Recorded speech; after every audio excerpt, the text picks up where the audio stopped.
This is Rob Tobert for Boxing Social in association with BetVictor. Delighted to be joined by Eddie Hearn. We're in the immediate aftermath of Dillian Whyte's spectacular TKO of Derek Chisora at the O2. Eddie, first and foremost, great main event. Unbelievable fight, unbelievable night. You know, I'm a salesman, obviously, and I think people, judging by their reaction, know that. But when you do what? Snake, fucking steady. When you do a rematch of a fight, everything tells you that the rematch should be epic, right? But I can't lie, there is a piece of me that thinks, please fucking don't be shit, because I'm the only one that gets it. No one goes to the fighters after, oh, you guys didn't really perform. It's just Eddie Hearn's a prick. Fucking, I knew he was a snake. So when you get that, I'll be honest, it does make me a little bit more, even more, what's the word I'm looking for? Schmarmy. Like, you know. Yeah, so I'm just pleased that everybody got value for money. I'm pleased it was a great fight. I'm pleased both guys are okay. I'm obviously pleased Dillian won.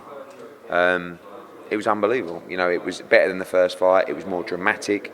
It was one of the most brutal knockouts I've ever seen live. And, you know, massive respect to both guys. Let's talk about that knockout. It seemed to me like Derek wasn't taking the shots like he usually does. He got hurt in the first round by a right hand by Dillian Whyte. I think in the first round he was just caught cold, but he took a load during the fight and took them fine.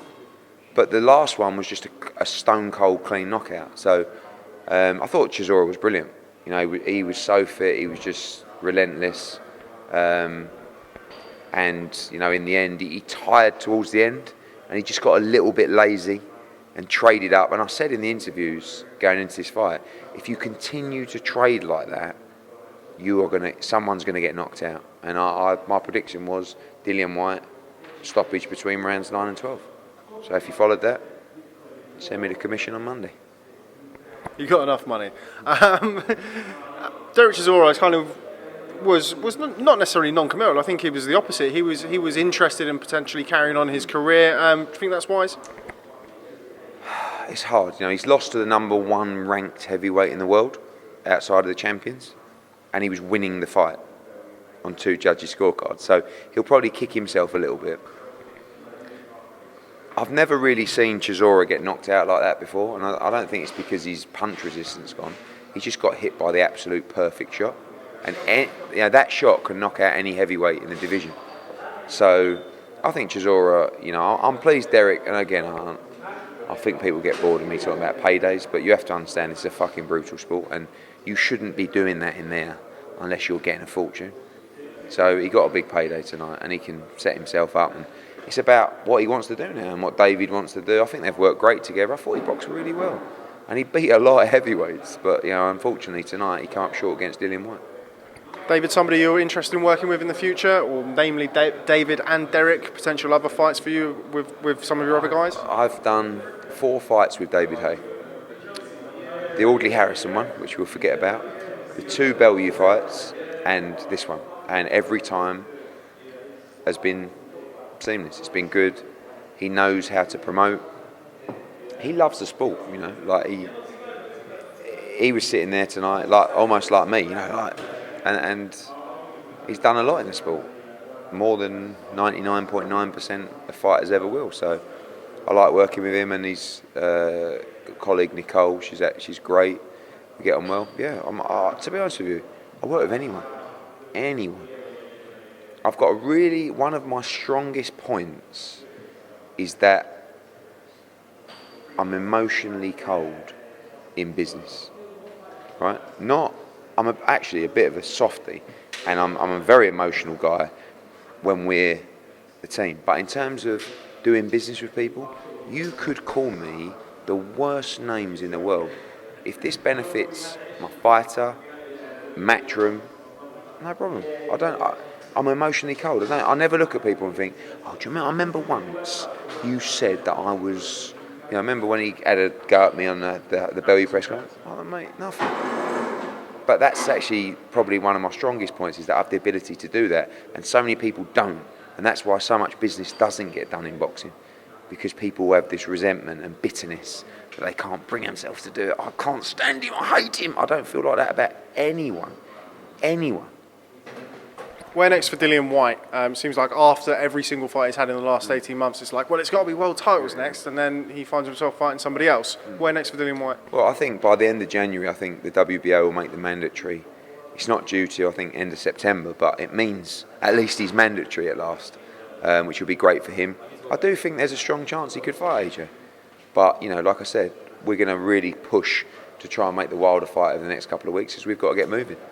Where does it stand with the WBO? With him moving up with him going to be mandatory, or if he's called as mandatory for the WBO, if Usyk moves up to heavyweight, there's that thing with the WBO, if you move up in weight, you automatically become mandatory. How would that play out? Would they potentially have to fight each other? I don't know, and I'm going to head over and see Paco Valcazar soon and just chat through the situation with him, let him know our plans. The WBO is the mandatory that is next. But, you know, once, if he was to have an undisputed fight, the belts, you start evaporating a little bit. You know, you can't keep all of them all the time. You saw it with Terence Crawford recently when he beat Ndongo. So, you know, to be honest with you, it's really fucking confusing. Saw AJ get up on the apron today, him and Dillian Whyte exchanging a few words. Just your thoughts on that? It's quite unusual of AJ, to be honest with you, but Dillian did call him a lanky piece of shit. And as I keep saying to people, you know, I know AJ's got this clean-cut image and, like, you know, he's a great ambassador, but he loves to fight and he don't let people take liberties. So he was up there saying, look, if I can't get these guys, I've no problem fighting you. I want to make that clear. So, but Dillian doesn't also want to hear, well, if I can't get him and him, I'll fight you. He wants AJ to say, I'll fight you. But he can't say that because he wants to fight two people ahead of Dillian. Something that came up in the press conference, one or two boos in the O2 tonight for AJ. Did that surprise you? Surprised me? Well, it boos for him on the mic because, you know, you've got a guy who's just won by knockout and they want to hear AJ say, yeah, bring it on, I'll fuck you up. But he had to say what he told the truth, which was, if I can't get Wilder and if I can't get Fury, I will fight you. And they're like, oh, boo, rubbish, just tell him you'll fight him. But, you know, once you do that, then it opens another can of worms. One or two boos for yourself tonight. You getting used to it now? No, not one or two, a lot. That was the most I've been booed so far. And the good thing is that it's starting earlier in the night now. You know, like there was a time where I would start off and I would do the earlier fights and then I would do the chief support. No boos. But now I'm getting booed from about 8 p.m, which is worrying because they're not even that drunk yet. So normally I go, oh, you know, they're drunk. They're just doing it. They're just having a laugh. Now they're sober and booing. It's not good. But the great thing is, if you bought a ticket tonight, or if you bought the pay-per-view, you fucking loved it, baby. So boo me all you fucking want. But keep calling me the postman, because while I'm delivering, you can't boo me too hard. Do you not like that, Rob? But on a serious note, like, I'm always under the cosh, because some people are waiting for it to be shit, so they can just go for my jugular. But when it's the bollocks, you got to tell me, Hearn, you're the bollocks. We may boo you, but you are the bollocks. And when it's shit, you got to say, Hearn, we boo you because you're a prick, and we fucking hate you. But when it's the bollocks, at least say it's the bollocks, you know? Something else that came up in the press conference, you said that Anthony Joshua is only 80% likely to fight at Wembley on April the 13th. All these numbers, like, you know, I just said that if we can't get Wilder, if we can't get Fury, if we can't get Whyte, then there is a chance he could box in America. If you couldn't get those three guys, I mean, you fought Povetkin at Wembley, who wasn't one of those three guys. Could you not fight somebody else at Wembley? I just feel that the British public wants certain fights. And I think that at Wembley now, they want to see AJ fight Wilder, Fury or Whyte, basically. And if we were to fight Miller, I believe that's a fight for the States. So would that make Amir Khan versus Kell Brook your Wembley show? Quite potential. Talk about Tyson Fury, something else that came up in the press conference. Dillian Whyte against Tyson Fury at Wembley. We're going to come on to that. So Tyson Fury, you mentioned him at the press conference, you said you guys have been talking. Not really. We've exchanged messages. Exchange messages and talking are kind of the same thing. What were the messages about? I'm not fucking telling you. Then don't mention them. Well, I've mentioned it now. I'm not mentioning it now either. You're prodding me about it. We just talked about, he gave me a slimming plan. And he texted me, he said, Hearn, I've noticed you're getting particularly chubby lately. You may have noticed I've lost a lot of weight recently. I'm bringing out a Christmas DVD for weight loss, and I'd like you to, 1, be in it, and 2, take part in the programme. And I said, thank you, old boy, that's very kind. Fat jokes aside, is there any potential of Tyson Fury filling in to fight Dillian Whyte or an Anthony Joshua? We can't get Deontay Wilder. He would be AJ's second choice. So if he wants to fight AJ, he can call me up and we can meet and we can try and make a deal.